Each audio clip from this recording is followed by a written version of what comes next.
Oh boy, did that make me smile. Hello everyone and welcome to the Toyota Tip-Off Show. Yes, we are celebrating the legendary Bill Walton tonight. As you can see, tie-dye everywhere you look. They're giving out these headbands. Everyone just so excited about tonight. They've been looking forward to it, and so have we. I'm Brooke Olsendown, that's Michael Holden, and of course, you know, Blazers legend Dave Twardzik. Guys, this is already feeling like a very special night. Dave, I want to start with you. This is nearly an impossible question, right?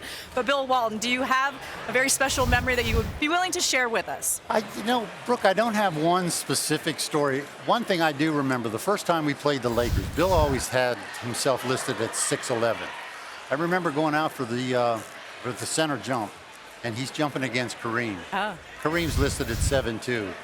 And I'm looking and go, Bill might be a little bit bigger than Kareem. So this 6, and then one day I did ask him, I said, Bill, why do you want to be listed at 6'11"? He goes, gives me a psychological advantage.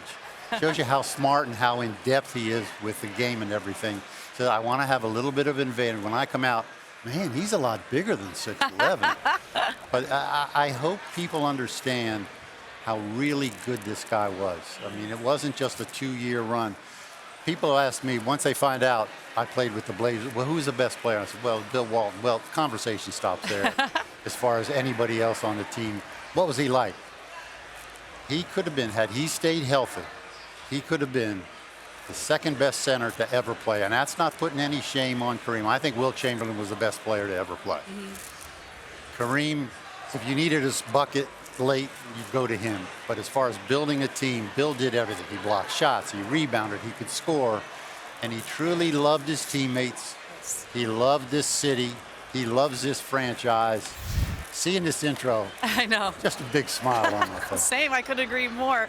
As you mentioned, this generation really more knows him as a broadcaster, but you mentioned what a great teammate he was. Here is one of his other teammates, Lionel Hollins, earlier tonight on Big Red, his teammate. Well, as a teammate, he was great.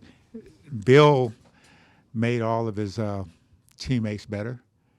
He didn't need the limelight. He was always trying to point it to the ones that really had the good games. They always wanted to come to him. He'd get 19 rebounds, and they wanted to come to him, and you got 2 or 3 guys that scored 25 points.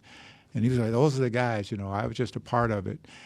He was a very loyal, very good friend, would do anything for you as a friend. And those are the things that you remember. And, I was just with the guys last night, and we're just talking about all the times, the good times we had together, the struggles we had together, and how we always stayed together. I wanna, depending on your age, Bill as a player, as a champion, or as a broadcaster, as an announcer. I want to know about Bill in the locker room as a teammate. Was he vocal? Was he reserved? Well, first off, Bill didn't like. It's kind of interesting how his career path evolved into the media. He was not a real fan of the media when he played, and that may be underselling it. But in the locker room, Bill was very honest. But you knew it was coming from the right place. It was not to break you down or to humble you or anything. It was to act as motivation and in the correcting. And he would do it in a very abrupt and honest way. But you never came away thinking, oh yeah, you think, well, yeah, well, you watch me the second half. It was all, you know what, you're right, I could do this a little bit better. And he's very hard on himself. If a guy's hard on himself, it's much easier to take criticism from him. And again, constructive criticism from him when it comes your way.